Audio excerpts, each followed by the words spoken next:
I didn't know my life was about to split cleanly in two because of a maid of honor speech. The rehearsal dinner should have been easy. Warm lights, clinking glasses, 40 familiar faces gathered in David's parents' home. The kind of night that's meant to soften your nerves before the wedding.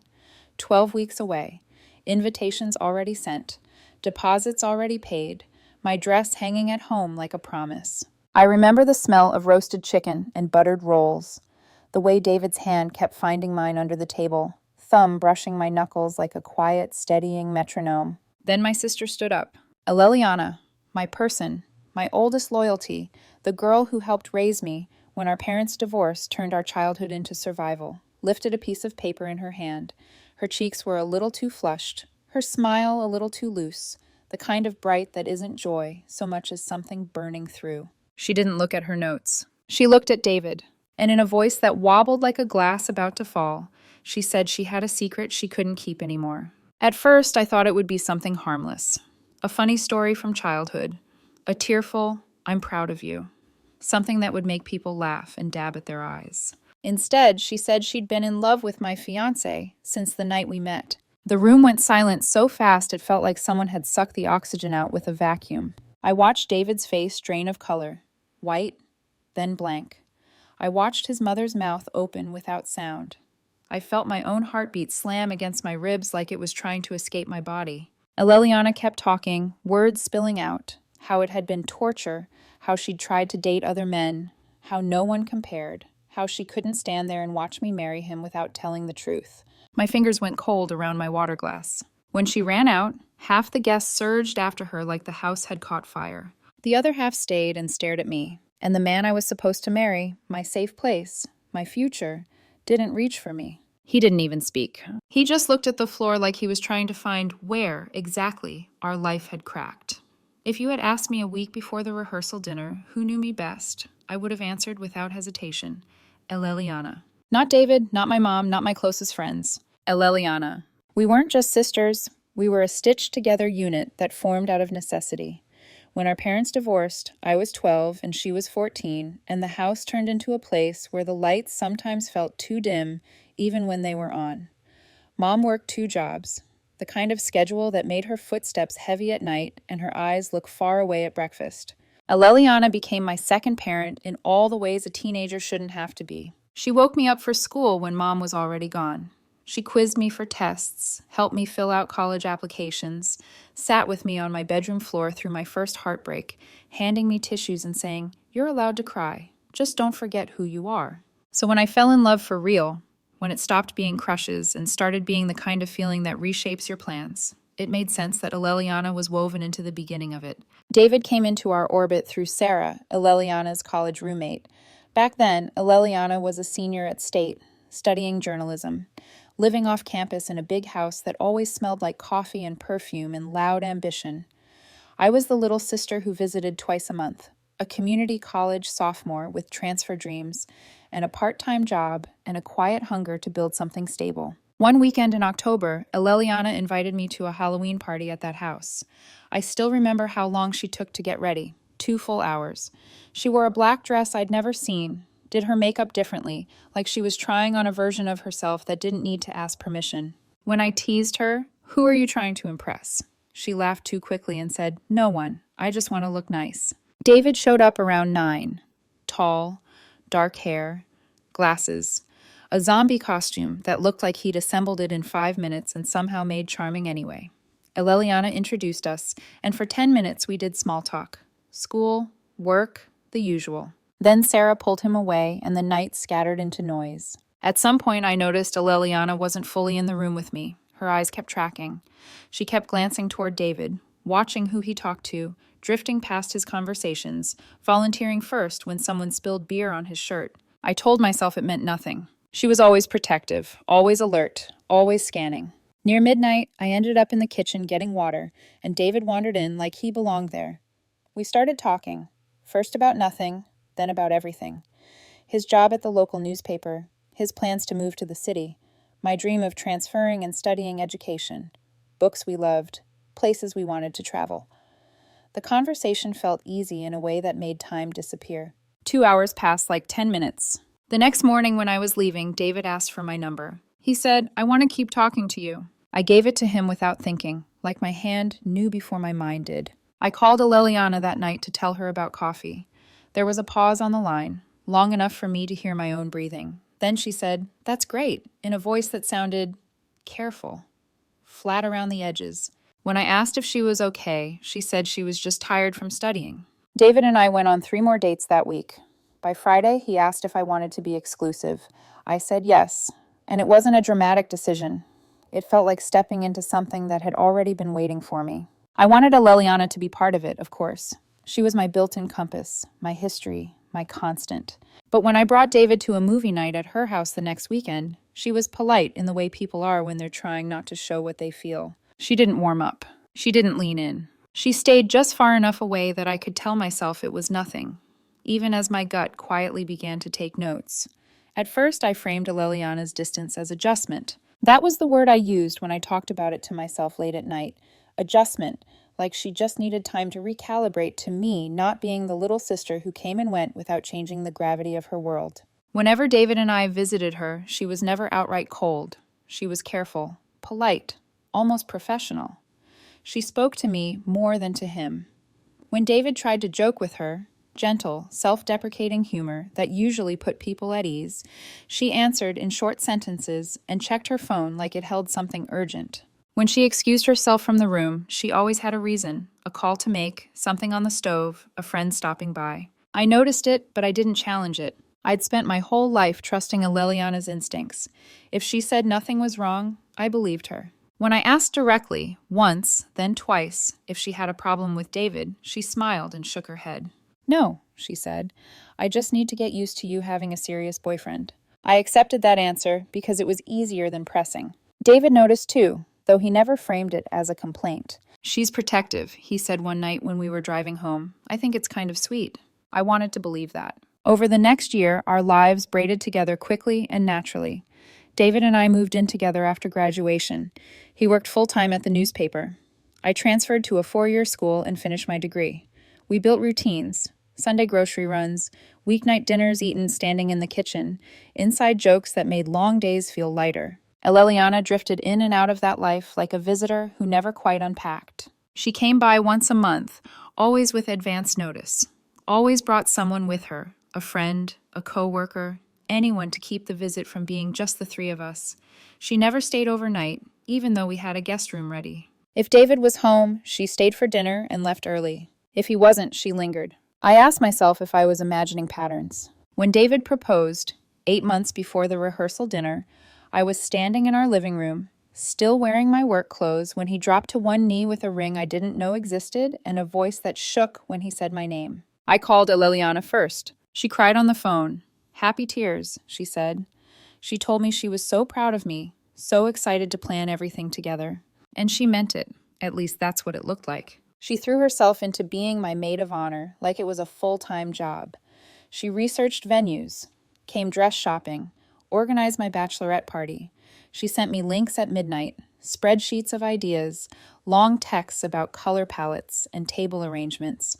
At our engagement party, she stood in front of our friends and family and gave a speech that made everyone cry. She talked about watching me grow up, about how she always knew I'd find someone who appreciated how deeply I loved, about how patient and kind David was, about how he made me laugh. David hugged her afterward and thanked her for taking such good care of me. I remember feeling relieved. This, I thought, is what resolution looks like. Planning the wedding brought Liliana and David into closer orbit. They texted about surprises for me, about gifts, about logistics I didn't need to see. When Liliana went through a breakup 3 weeks before the rehearsal dinner, 6 months with a guy who turned out to be seeing someone else, I invited her to stay with us. David was gentle with her in a way that made me proud. He cooked her favorite breakfasts, listened when she talked, told her she deserved someone who would choose her without hesitation. She seemed better when she left. I told myself we were solid. I told myself nothing was hiding under the surface. And if there was a quiet tension I couldn't name, something tight and unspoken whenever all 3 of us were in the same room, I convinced myself it was just the stress of wedding planning. After all, what else could it be? The rehearsal dinner was supposed to be the deep breath before the plunge. That's how David described it when we got dressed that afternoon, standing in our bedroom, tying his tie in the mirror, smiling at me like the future was already certain. "Tomorrow," he said, "we relax. Tonight is just family. Easy." I believed him. David's parents' house glowed with warm light when we arrived, the kind that makes everything look softer than it really is. About 40 people filled the rooms, both families, the wedding party, close friends. Laughter rose and fell in waves. Glasses clinked. Someone played soft music in the background. Aleliana looked beautiful, a little flushed, but radiant. She hugged me tightly and told me how proud she was of me, how happy she was that this was finally happening. I noticed she already had a glass of wine in her hand, then another with dinner. Nothing alarming, nothing I'd question. When the speeches started, I relaxed. David's best man told embarrassing stories. His sister made everyone laugh and cry in the same sentence. My mom talked about love and perseverance and how proud she was of both of us. Then Aleliana stood. She held her speech in her hand, but she didn't read it. She looked straight at me first, eyes glossy, smile trembling, and said how much she loved me, how she'd always protected me, how she'd always wanted me to be happy. My throat tightened, but in a good way. Then she inhaled sharply and said, "There's something I need to say before it's too late." I felt David's hand still in mine. She turned toward him, and in that moment the air changed. "I fell in love with you the night we met," she said, voice shaking but clear. "I was going to ask you out, but then you started talking to Hazel." I remember the sound of a fork hitting a plate somewhere behind me. My body reacted before my mind did, heat flushing my face, cold spreading through my chest, my breath catching like I'd been punched. Aleliana kept going. She talked about watching us fall in love, about dating other men to try to forget him, about how every day for the past 3.5 years had been torture, about volunteering to be my maid of honor just to stay close to him, about not being able to stand at the altar and watch me marry the man she loved without telling the truth. I couldn't move. I couldn't speak. I watched David's face empty itself of expression, like someone had wiped it clean. I felt my heart slam so hard it hurt. When Aleliana ran out, chairs scraped back. Half the room surged after her. The other half stayed frozen, eyes darting between me and David like they were waiting for instructions. David's mother started crying. My mother looked like she wanted to vanish. I stood up on instinct. David stood too, but not toward me. He said nothing. We left without a word. The drive home was silent except for the sound of tires on asphalt. I stared out the window, watching streetlights blur, my mind replaying her words over and over like a recording I couldn't shut off. When we got home, David went straight to the guest room and closed the door. I sat on the couch alone until 3 a.m, staring at the wall, trying to understand how my life had tilted so violently in the span of one speech. Aleliana called, texted, called again. I didn't answer, because I didn't know who I was angrier at, my sister for saying it or myself for never seeing it. The morning after the rehearsal dinner felt unreal, like I'd woken up inside someone else's life. The sunlight through the blinds was too bright. The apartment was too quiet. David's side of the bed was untouched. I lay there for a long time, staring at the ceiling, replaying Aleliana's voice in my head, the way she'd said his name, the certainty in her confession, the absolute lack of awareness of what it would do to me. When I finally got up, I found David in the kitchen, standing at the counter with a mug of coffee he hadn't touched. He didn't look at me right away. "I need time," he said quietly before I could speak. "I don't know how to process what happened." I nodded, even though my chest tightened. "I didn't know," I said, "about her." He glanced at me then, briefly, like eye contact was too much. "I believe you," he said. "I just need to think." That was it. No questions, no reassurance, no, "we'll figure this out." Just distance. Aleliana's messages stacked up on my phone.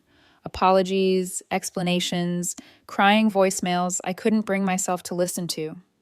She said she was drunk, that she hadn't meant to say it in front of everyone, that she'd planned to tell me privately and step down as maid of honor.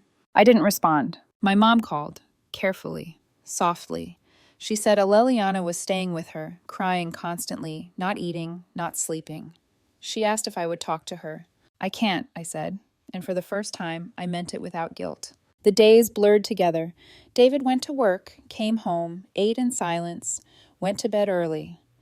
When I tried to talk, he said he wasn't ready, that everything felt off, that he needed space to understand whether what we had was real. That word, real, cut deeper than Aleliana's confession. At night, when David fell asleep in the guest room, I lay awake cataloging memories with new suspicion.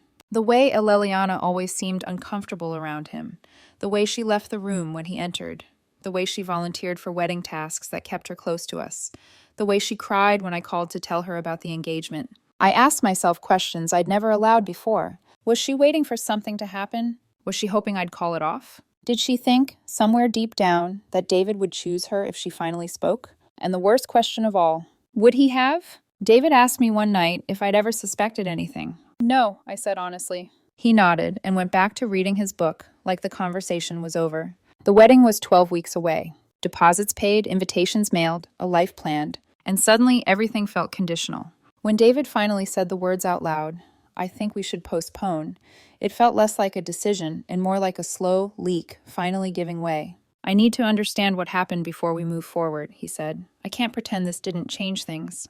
I didn't argue, because I was too busy trying to understand how I'd become the one waiting. Waiting for my fiancé to decide if he still believed in us. Waiting for my sister to explain herself. Waiting for someone, anyone, to center me in a situation that had upended my entire life. The silence between David and me stretched until it became its own presence in the room. And in that silence, something inside me started to shift, not into anger yet, not into clarity, but into a quiet, aching realization. Everyone else had spoken their truth. I hadn't spoken mine at all. The postponement didn't create space. It created pressure. Once David moved out to stay with his friend Mike, the silence between us didn't feel temporary anymore. It felt official, like a line had been drawn, and no one wanted to admit who drew it. We talked on the phone, but the conversations were clipped and careful. He kept saying the same thing. I need more time. As if time alone could sort through betrayal, doubt, and fear without anyone actually touching the truth. Then his mother called. Her voice was strained, tired in a way that suggested she'd already been crying before she dialed my number. She told me David wasn't sleeping, that he barely ate, that he'd been calling in sick to work. She said he loved me, but didn't know how to reconcile Eleliana's confession with his sense of reality. Then she said something that cracked the situation open wider. He's done this before, she said quietly. When things got serious with his last girlfriend, he panicked, found a reason to end it. I sat down hard on the edge of the couch. David had told me that relationship ended because they wanted different things. He'd never mentioned fear, or running, or using doubt as a shield. That night, I asked him to meet me for coffee. We went to the cafe where we'd had our first date, the same chipped mugs, the same corner table. He looked thinner, hollowed out, like someone who hadn't slept properly in weeks. I asked him directly about his ex. He bristled at first, then admitted the truth in pieces. He'd ended that relationship when marriage came up, convinced himself they weren't compatible, panicked and fled. Then he said something that made my stomach drop. I keep wondering, he said, staring into his coffee, if Eleliana might have been a better match. She's more confident, more outgoing. I didn't raise my voice. I didn't cry. I stood up. If that's what you think, I said evenly, you should go find out. I left before he could take it back. That night he called me crying, apologizing, saying he didn't mean it, that he was confused, scared, lashing out. But the damage was done. Because what I heard wasn't confusion. It was comparison. And I refused to be measured against my own sister. Meanwhile, Eleliana kept unraveling. She sent flowers to my work, left voicemails sobbing apologies, showed up at my apartment unannounced. My mom called every few days, urging me to talk to her, reminding me of everything we'd been through together. Then my mom told me something that changed how I saw the rehearsal dinner. Eleliana had gone to her the week before, asking for advice. She'd told my mom she was in love with David, that she couldn't stand watching me marry him without telling someone the truth. My mom had given her two choices: tell me privately before the wedding, or keep the secret forever. No public confessions, no speeches. And then my mom told me something else. The morning after the rehearsal dinner, Eleliana had called her in a panic, saying she couldn't remember most of the night, asking what she'd said. That didn't excuse it, but it reframed it. When I finally answered Eleliana's call, she cried so hard she could barely speak. She told me she'd planned to talk to me privately, to step down as maid of honor, that she lost control after drinking too much and standing up to talk about love. She swore she never tried to interfere with my relationship, that she'd actually helped David, advised him on gifts, surprises, ways to make me happy. She told me something that twisted the knife deeper. He never showed interest in me, she said. Not once. He only ever asked about you. I believed her, and that made David's reaction harder to swallow. The escalation came quietly after that. Vendors canceled, deposits lost, friends chose sides. Some whispered that they weren't surprised. Others told me I was strong for handling it so calmly. But inside I was changing. Not breaking, hardening. Because I realized something terrifying and clarifying all at once. David wasn't confused because my sister loved him. He was afraid because commitment scared him. And instead of facing that fear, he was letting everyone else, me, Eleliana, my family, absorb the fallout. The story was no longer about a drunken confession. It was about who stayed when things got complicated, and who ran. The lowest point didn't come with shouting or slammed doors. It came with quiet. A quiet so complete it felt like the world had stepped back and left me alone to examine the wreckage. David called 3 weeks later and ended it. Not angrily, not dramatically. He said he couldn't get past what happened at the rehearsal dinner. That every time he looked at me, he thought about Eleliana's confession and wondered if our relationship had been built on deception. Deception. The word echoed in my head long after the call ended. I reminded him, calmly, carefully, that Eleliana hadn't manipulated anything. That she'd supported us. That she'd helped him plan surprises, encouraged our relationship, shown up for us publicly and privately. He said that made it worse, because it meant she'd been acting. I realized then that he wasn't actually talking about my sister. He was talking about his own fear and projecting it outward so he didn't have to sit with it. We divided our things the next week. David moved his clothes, his books, the coffee maker he'd brought when we moved in together. The apartment looked unfamiliar without him, like a hotel room someone else had already checked out of. We canceled the wedding vendors one by one. Lost most of the deposits. I kept the engagement ring because David said he couldn't look at it anymore. That hurt more than returning it would have, because it meant the symbol of our future had become something he rejected entirely. Telling people was brutal. Some were kind, some were awkward. A few said they understood why it happened, as if my sister's pain explained his abandonment. David's mother called me crying, apologizing for her son. She said she knew he loved me, but he was too scared to fight for the relationship. I thanked her. Then I cried alone on my kitchen floor after we hung up. Eleliana and I didn't speak for a while after that. I needed distance, from her guilt, from her apologies, from the echo of her feelings colliding with mine. When we finally met for lunch weeks later, it was stiff and careful, like two people relearning how to exist in the same space. She told me she'd started counseling, that she was working through the years she'd spent holding on to an idealized version of David, one that didn't actually exist. I believed her. But belief didn't erase the damage. The darkest moment wasn't losing David. It was realizing that when everything collapsed, when my sister confessed, when my wedding unraveled, when my future dissolved, no one had asked me what I needed. David questioned our love. Eleliana confessed hers. My mom tried to mediate. Friends speculated. And I stood in the center of it all, quietly absorbing everyone else's emotions like it was my job. One night, alone in my apartment, I took off the ring and placed it on the table. I stared at it for a long time, and for the first time since the rehearsal dinner, I let myself feel something other than confusion or restraint. I felt angry. Not explosive anger. Clear anger. Anger at David for using my sister's pain as an excuse to run. Anger at Eleliana for choosing the worst possible moment to unburden herself. Anger at myself for shrinking so everyone else could process their feelings first. I cried harder than I had in weeks. Then I slept. Deeply. And when I woke up, something had shifted. I wasn't healed, but I was done disappearing inside other people's crises. The turning point didn't arrive with a dramatic revelation. It arrived with truth, quiet, unglamorous, and impossible to ignore once it settled. It started with Eleliana. Over lunches that stretched longer each week, she stopped apologizing in circles and started telling the truth without cushioning it. About therapy. About how long she'd been holding on to an idea of David that had more to do with timing and fantasy than reality. About how loving him from a distance had allowed her to avoid asking harder questions about what she actually wanted from her own life. Then she told me something that rearranged everything I thought I knew. 2 months before the rehearsal dinner, David had asked her about my ring size. He'd been thinking about upgrading my engagement ring for our anniversary. He'd talked about how excited he was to surprise me. About how he couldn't wait to see my face. He'd also asked her about kids, about timing, about whether I wanted to wait a few years to focus on my career. Eleliana told him yes, and that it mattered to me.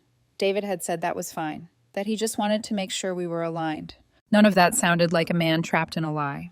It sounded like a man planning a future. The final piece came from Sarah, Eleliana's old roommate, the one who'd introduced me to David in the first place. We met for lunch on a Tuesday. She looked uncomfortable before she even sat down. She told me that after Eleliana ran out of the rehearsal dinner, she followed her into the backyard, found her vomiting, barely able to stand, sobbing and saying she didn't remember giving a speech. Sarah had driven her home. On the way, Eleliana kept repeating that she'd ruined everything. Then Sarah said something else. The rehearsal dinner wasn't the first time Eleliana had admitted her feelings, just the first time she'd done it publicly.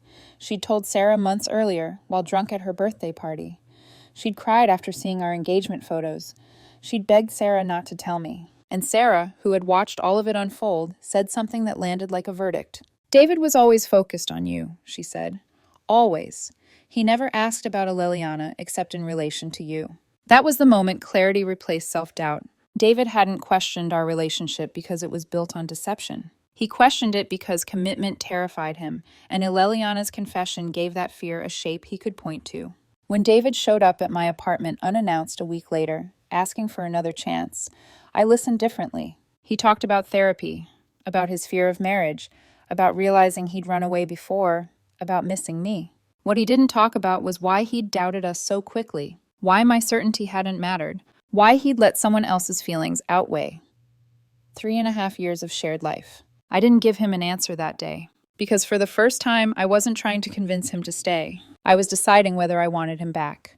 The fallout didn't come all at once. It arrived in quiet reversals, consequences settling into the places they belonged. When I told David I needed time to think, he tried to be patient. He texted instead of calling, left messages that were careful, rehearsed. He said he was willing to do whatever it took. But when I finally gave him my answer a week later, his composure cracked. I told him I wasn't getting back together with him. I explained it calmly, how I couldn't trust him not to run the next time things got complicated, how he'd questioned the reality of our love instead of protecting it, how I refused to be someone's trial run while they learned how to commit. At first he argued. He said I was being unfair, that he was going to therapy, that people deserved second chances. Then he said something that sealed it. "You're throwing this away because of pride," he said. "You'll regret it." The man I thought I loved wouldn't have said that.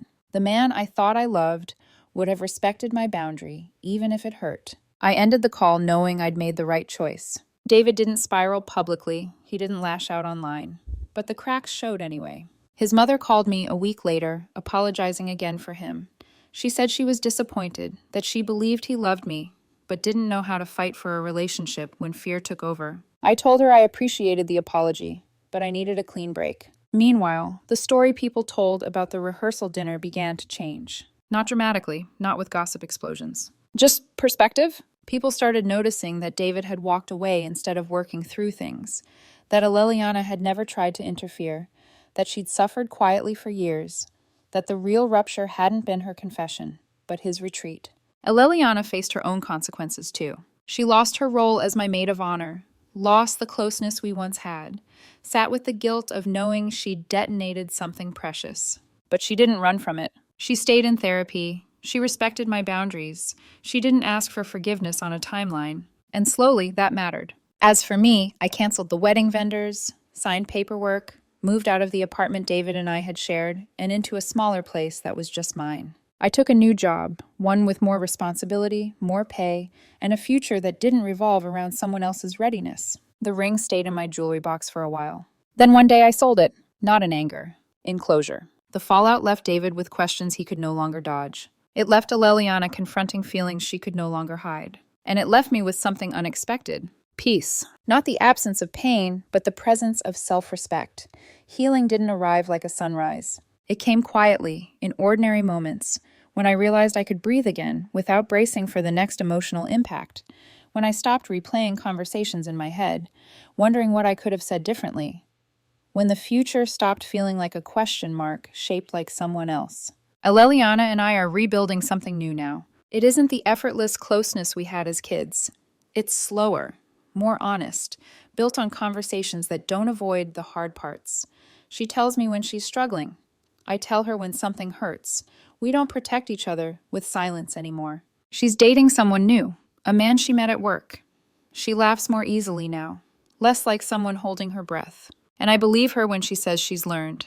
As for David, I don't hate him. I understand him better. He wasn't a villain. He was a man who wanted love, but was terrified of what love demanded when it stopped being easy. And when fear showed up, he ran. I learned that love isn't just about chemistry or history or grand gestures. It's about staying. It's about protecting the relationship when it's tested, not questioning its legitimacy the moment something feels uncomfortable. I'm not dating yet. I'm not in a hurry. This experience taught me something I'll carry forward into every relationship I have. I will never compete with someone else's doubt. I will never shrink so someone else can decide whether I'm enough. If someone chooses me, they have to keep choosing me, especially when things get complicated. Losing a wedding hurt. Losing an illusion hurt more. But what I gained, clarity, boundaries, self-trust, was worth more than any ring or ceremony could have been. Sometimes the most painful endings are also the most honest beginnings. Thank you for staying with my story. And if you're standing at the edge of a relationship where someone is hesitating, comparing, or running, know this. Love that's meant to last doesn't make you beg for certainty. It stands with you.